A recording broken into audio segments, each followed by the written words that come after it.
শেরপুর পৌরসভা ৩ নং ওয়ার্ড শেখহাটি বাজারে শেরপুর শহর বিএনপির উদ্যোগে নির্বাচনী পথসভা। শেরপুর জেলা প্রতিনিধি মোহাম্মদ ওসমান গনির পাঠানো প্রতিবেদনে দেখুন বিস্তারিত।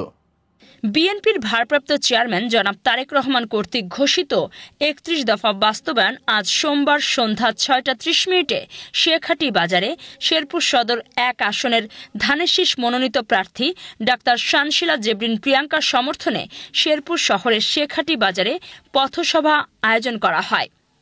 প্রধান অতিথি শেরপুর জেলা বিএনপির আহ্বায়ক আলহাজ অ্যাডভোকেট সিরাজুল ইসলাম, উদ্বোধক শেরপুর জেলা বিএনপির সদস্য সচিব অধ্যক্ষ ABM মামুনুর রশিদ পলাশ, প্রধান বক্তা শেরপুর ১ আসনের ধানের শীষ মনোনীত প্রার্থী ডাক্তার শানশিলা জেবরিন প্রিয়াঙ্কা। বিশেষ অতিথি শেরপুর জেলা বিএনপির সাবেক আহ্বায়ক বর্তমান থানা বিএনপির আহ্বায়ক আলহাজ হজরত আলী। সভাপতিত্ব করেন শেরপুর শহর বিএনপির আহ্বায়ক অ্যাডভোকেট মোহাম্মদ আব্দুল মান্নান। সঞ্চালনায় শেরপুর শহর বিএনপির সদস্য সচিব মোহাম্মদ জাফর আলী। আরও উপস্থিত ছিলেন জেলা বিএনপির সম্মানিত সদস্য আকরামুজ্জামান রাহাত, সাইফুল ইসলাম স্বপন, শেরপুর সদর থানা বিএনপির সদস্য সচিব মোহাম্মদ সাইফুল ইসলাম সহ শেরপুর জেলার সকল নেতাকর্মী। নির্বাচনীয় পথসভায় সকল ভোটারবৃন্দ উপস্থিত ছিলেন। ধানের শীষের প্রতীক আমরা প্রতিষ্ঠিত করতে পারিনি।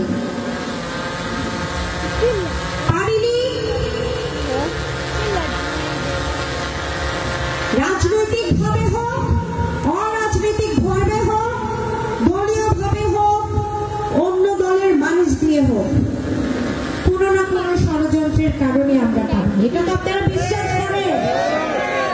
কিন্তু সাধারণ মানুষ, সদরের খেটে খাওয়া সাধারণ মানুষ তাদের ভাগ্যের জন্য, তাদের ভাগ্যের উন্নয়নের জন্য আজ আমরা সেই ষড়যন্ত্রকে উপেক্ষা করে শেরপুর সদরের ১ আসনের মানুষ একত্রিত হয়ে, ঐক্যবদ্ধ হয়ে আমরা কি দেখিয়ে দিতে পারি না তারেক রহমান সাহেবকে যে সদরের মানুষ আজ আমরা জোটের রাজনীতি করি না, পদ পদবি এক দলের আর নির্বাচন করি অন্য দলের।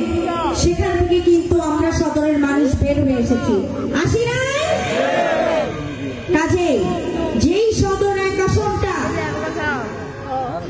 একটা ঘুমন্ত বিএনপি ছিল, সেই ঘুমন্ত বিএনপিকে জাগ্রত করা হয়েছে।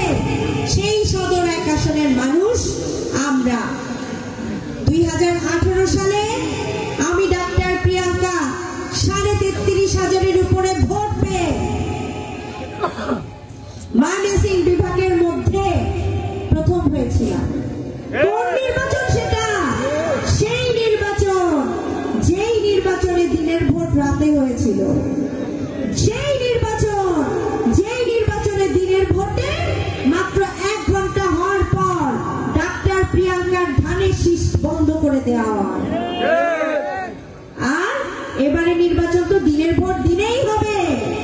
কাজে দিনের ভোট দিনের নির্বাচনে এরকম যদি ৮ ঘন্টা ভোট হয় তাহলে ১৪টা ইউনিয়ন এবং পৌরসভা থেকে কি পরিমাণ ভোট আমরা পাবো একবার চিন্তা করেন। ধানের শীষের প্রতীক শেরপুর সদর ১ আসনের দিকে সারা বাংলাদেশ তাকিয়ে আছে। কেন জানেন চাচা? আমার ৩টা কারণ। ১ নাম্বার কারণ হচ্ছে